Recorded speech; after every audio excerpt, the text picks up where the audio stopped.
अगर हमारा मन खाली हो जाए तो हम उसमें कुछ ऐसी चीज डाल सकते हैं, कुछ ऐसे विचार डाल सकते हैं जिससे हम अपने मन की बकबक को शांत कर सकते हैं, जो विचारों का सैलाब हमारे मन में चलता रहता है। उन्हें हम बहुत अच्छी तरह रोक सकते हैं। और दोस्तों, अगर एक बार मन की बकबक रुक जाए तो फिर हम मन से जो चाहे वह करवा सकते हैं। इसीलिए अगर आप मन की बकबक को शांत करवाना चाहते हो तो इस कहानी को आखिर तक जरूर सुनिएगा। एक नगर की बात है। उस नगर में एक नौजवान युवक रहता था। उसका नाम विकास था। उसे एक समस्या थी और उसकी समस्या यह थी कि उसका मन हर समय भटकते रहता था। उसके मन में हर समय कोई ना कोई नकारात्मक विचार चलते रहते थे। उसके मन की बकबक कभी शांत नहीं होती थी। वह जब भी कुछ सोचकर करता तो वह कुछ अलग ही कर देता।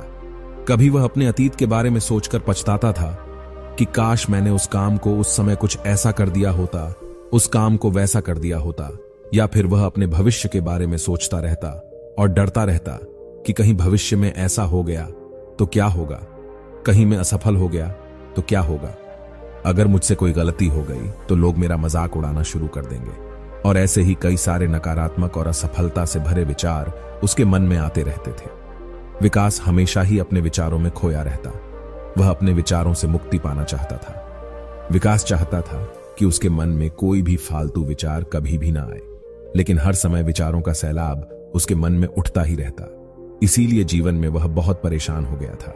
फिर एक दिन उसे किसी ने बताया कि यहां पास के ही जंगल में एक बौद्ध भिक्षु रहते हैं, उनके पास जाओ, वह तुम्हारी मानसिक समस्या का समाधान अवश्य कर देंगे। यह सुनकर विकास तुरंत ही बौद्ध भिक्षु के पास चला जाता है और अपनी सारी समस्या उन्हें बताता है। बौद्ध भिक्षु भी विकास की बातें को बड़े ही ध्यान से सुन लेते हैं और उसे कहते हैं कि तुम मुझसे क्या जानना चाहते हो।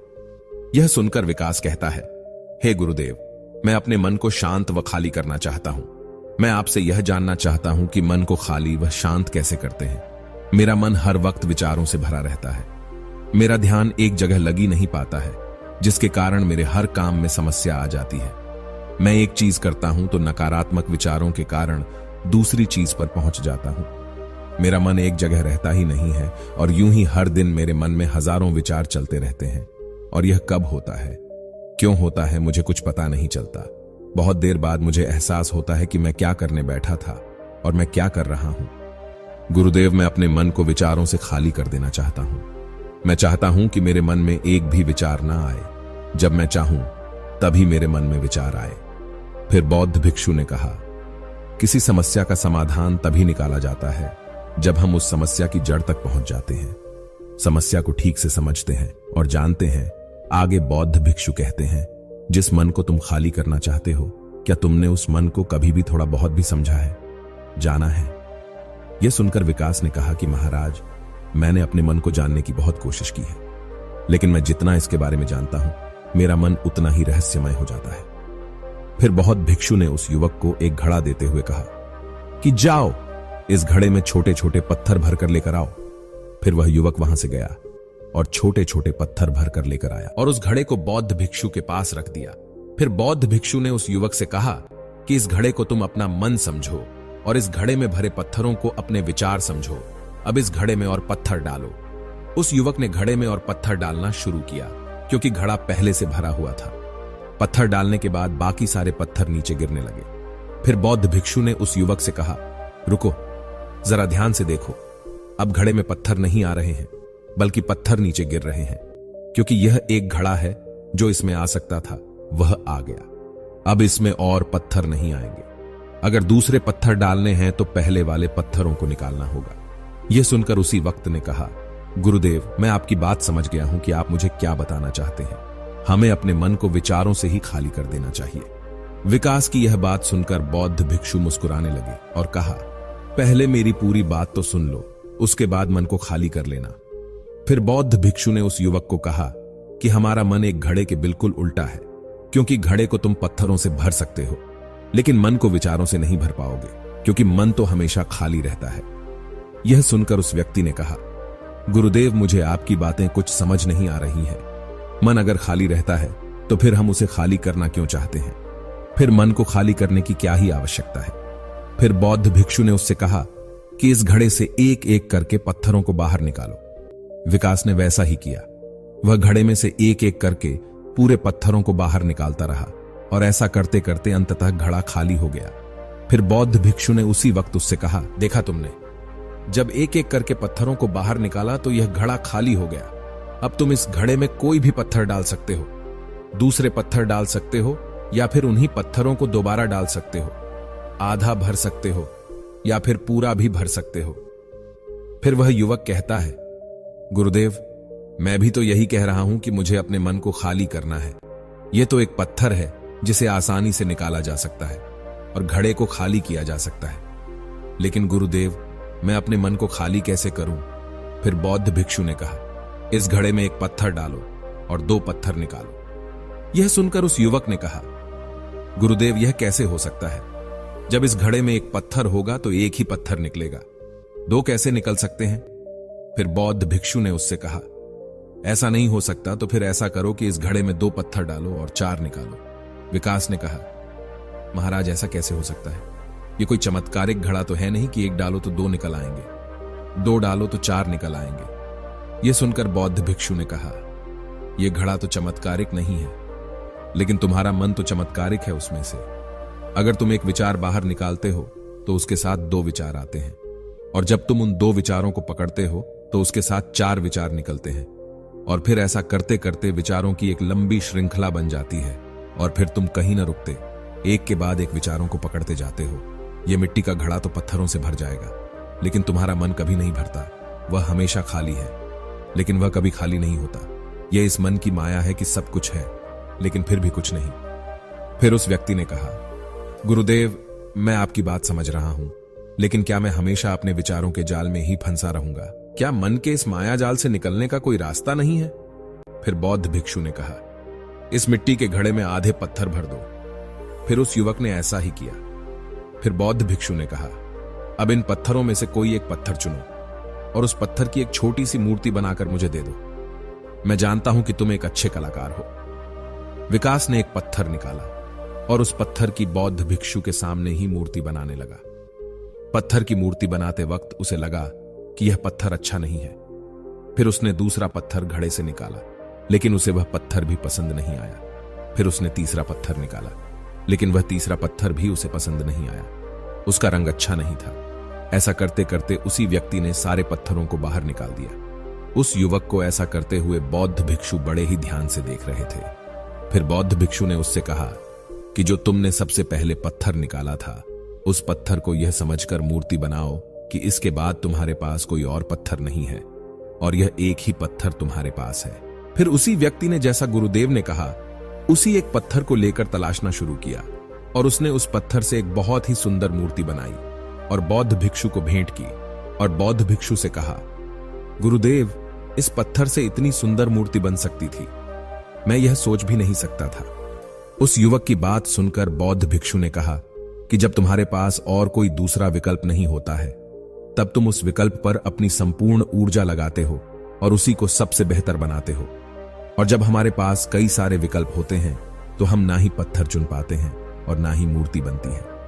हमारा मन भी एक विचार के पीछे हजारों विकल्प खोलकर रख देता है और एक मुख्य विचार को छोड़कर उन हजारों फालतू के विचारों में उलझकर हम रह जाते हैं। फिर उसी व्यक्ति ने कहा, गुरुदेव, मैं आपकी बातों को बहुत अच्छे से समझ गया हूं, लेकिन अब मुझे क्या करना चाहिए? कृपया आप मेरा मार्गदर्शन करें। बौद्ध भिक्षु ने उस युवक से कहा कि मन को खाली करना, साफ करना कोई आसान काम नहीं है। यह बहुत लंबी प्रक्रिया है, तो क्या तुम इसके लिए तैयार हो? वह युवक कहता है, जी गुरुदेव, तैयार हूं, चाहे कितनी भी लंबी प्रक्रिया क्यों ना हो। फिर बौद्ध भिक्षु ने उस युवक से कहा कि मन को खाली करने और नकारात्मक विचारों को दूर रखने के 6 तरीके हैं और उन्हें एक एक करके समझते हैं। पहला तरीका है कि ऐसे लोगों का साथ छोड़ दो जो तुम्हें कमजोर, पिछड़ा हुआ, लक्ष्यहीन महसूस कराएं। अक्सर हमारे आसपास ऐसे लोग होते ही हैं जो हमसे पद और धन में ऊपर होते हैं और इसी पद और धन के घमंड में वह अपने नीचे लोगों को कुछ भी नहीं समझते। इसीलिए ऐसे लोगों के पास रहना ही नहीं चाहिए और ऐसे लोग अपने से छोटे लोगों को हमेशा यही महसूस कराते हैं कि आप कितने छोटे हैं और इसीलिए वह छोटे लोग अपने जीवन में कुछ बड़ा हासिल कर ही नहीं सकते। इसके अलावा कई बार हमारे मित्र और घर परिवार के सदस्य भी ऐसे होते हैं जो अक्सर हमें छोटा महसूस कराते हैं, हमें नीचा दिखाने की कोशिश करते हैं, लोगों के सामने हमारा मजाक बनाते हैं। तो ऐसे लोगों से जितना दूर हो सके उतना दूर रहो। यह लोग ऐसे होते हैं कि तुम्हारी नजरों से तुम्हारी गरिमा को दूर करके तुम्हें लक्ष्यहीन बनाते हैं और फिर तुम्हें खुद की काबिलियत पर शक होना शुरू हो जाता है। तुम्हारे अंदर खुद के प्रति नकारात्मक भावनाएं आ जाती हैं और यह नकारात्मक विचार तुम्हें मानसिक तनाव और चिंता की ओर ले जाते हैं। फिर बौद्ध भिक्षु दूसरा तरीका बताते हुए कहते हैं कि तुम बहुत ही कम और चुनिंदा लोगों को ही अपना मित्र बनाओ। ऐसे लोगों को ही अपना मित्र बनाओ जिससे तुम कुछ सीख सकते हो, जिनकी तुम इज्जत कर सकते हो, जो तुम्हारी भावनाओं को समझ सके, जिनकी सोच तुमसे मेल खाती हो, जो जीवन में तुम्हें आगे बढ़ने में सहायता करें। हमारे जीवन और चरित्र में हमारे माँ बाप के बाद हमारे मित्रों का ही सबसे ज्यादा योगदान होता है। इसीलिए मित्रों का सही होना भी बहुत आवश्यक है। ऐसा कहा भी जाता है, तुम उन 5 लोगों का प्रतिबिंब हो जिनके साथ तुम सबसे ज्यादा वक्त बिताते हो। अगर तुम्हारे आसपास के 5 लोग जिनके साथ तुम सबसे ज्यादा वक्त बिताते हो वह ईमानदार हैं, तो तुम भी धीरे धीरे ईमानदार होना शुरू कर दोगे। और अगर वह 5 लोग अमीर हैं तो तुम भी धीरे धीरे अमीर बनना शुरू कर दोगे। कहने का अर्थ यही है कि तुम वैसा ही बन जाते हो जिस तरह के लोगों के साथ तुम अपना समय व्यतीत करते हो। किसी महान व्यक्ति ने कहा था कि तुम मुझे किसी भी इंसान के मित्रों से मिलवा दो, मैं उसके मित्रों को देखकर उस इंसान का भविष्य बता दूंगा। हमारी सबसे बड़ी समस्या यह है कि हम लोगों को ना नहीं बोल पाते हैं। जिन लोगों के साथ हम रहना पसंद भी नहीं करते हैं, ना चाहते हुए भी हमें उन नकारात्मक लोगों के साथ वक्त बिताना पड़ता है। इसीलिए सबसे पहले हमें अपनी जिंदगी में उन लोगों को ना कहना सीखना पड़ेगा जिनके साथ रहकर हमें लगता है कि यह हमारी जिंदगी खराब कर रहे हैं। अगर यह हमारी जिंदगी में ना हो तो शायद हम ज्यादा खुश रहेंगे।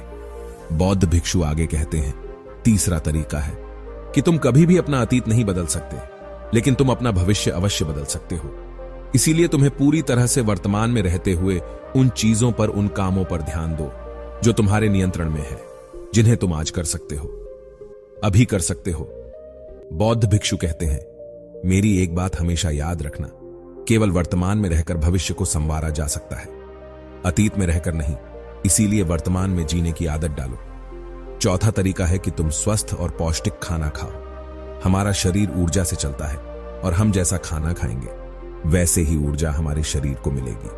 अगर हमारा शरीर स्वस्थ नहीं रहेगा तो हमारा मन स्वस्थ कैसे रहेगा? जब शरीर कमजोर व बीमार रहता है तो मन में कई सारे नकारात्मक विचार आते हैं और स्वस्थ शरीर में स्वस्थ दिमाग का वास होता है। इसीलिए शरीर को स्वस्थ व मजबूत रखना हमारी जिम्मेदारी है। बौद्ध भिक्षु कहते हैं कि 5वां तरीका यह है कि रोज ध्यान करो। ध्यान करने का सबसे उपयुक्त समय सुबह या फिर रात को सोने से पहले होता है, लेकिन अगर तुम्हें ध्यान में गहरा जाना है तो सबसे उपयुक्त समय रात का ही होता है। रात में सोने से पहले ध्यान करने से नींद में भी सुधार होता है और बहुत गहरी नींद आती है। ध्यान करने के लिए तुम अपनी सांसों पर ध्यान केंद्रित कर सकते हो या फिर तुम अपने मन में उठने वाले विचारों पर भी अपना ध्यान केंद्रित कर सकते हो। मन में उठने वाले विचारों पर ध्यान केंद्रित करने से ध्यान करने वाले को ज्यादा फायदा होता है, क्योंकि इसमें आसानी से गहरे ध्यान में उतरा जा सकता है। अगर तुम ध्यान नहीं कर सकते हो तो रोज खुद के साथ अकेले में वक्त बिताओ। खुद के व्यवहार को समझो, देखने की कोशिश करो कि मन में किस तरह के विचार उठ रहे हैं और क्यों उठ रहे हैं। बौद्ध भिक्षु आगे बताते हुए कहते हैं, छठा तरीका है कि तुम नए नए जगह घूमने जा सकते हो, क्योंकि एक पुरानी कहावत है कि एक लंबी यात्रा आपको 100 किताबों के बराबर ज्ञान देती है। गौतम बुद्ध अपने जीवन काल में 9 महीने लगातार घूम रहे थे। उनके भ्रमण करने का यही कारण था कि नए नए जगह जाने से ज्ञान की प्राप्ति के साथ साथ मन को एक नयापन भी प्राप्त होता है। नई जगह घूमने जाने पर हमारा मन उत्साहित रहता है। फिर बौद्ध भिक्षु कहते हैं, मन के जाल में कभी मत फंसो। मन को खाली करने की कोशिश मत करो। जीवन में ध्यान करना सीखो। अपने ध्यान को केंद्रित करो। अपने ध्यान में एकाग्रता लाओ और जीवन में जो कर रहे हो उसे पूरी मेहनत के साथ अंतिम समझकर करो। उस काम को ऐसे करो कि उसके बाद तुम्हें और कुछ नहीं करना है। और जब फिर दूसरे विचार पर कार्य करो तो बस उसी पर कार्य करो, किसी तीसरे विचार पर नहीं। मन के माया जाल से निकलना इतना आसान नहीं है, लेकिन ध्यान करने से सब कुछ पाया जा सकता है। दोस्तों, आशा करते हैं आज के इस कहानी से आपने जरूर कुछ ना कुछ मूल्यवान सीखा होगा।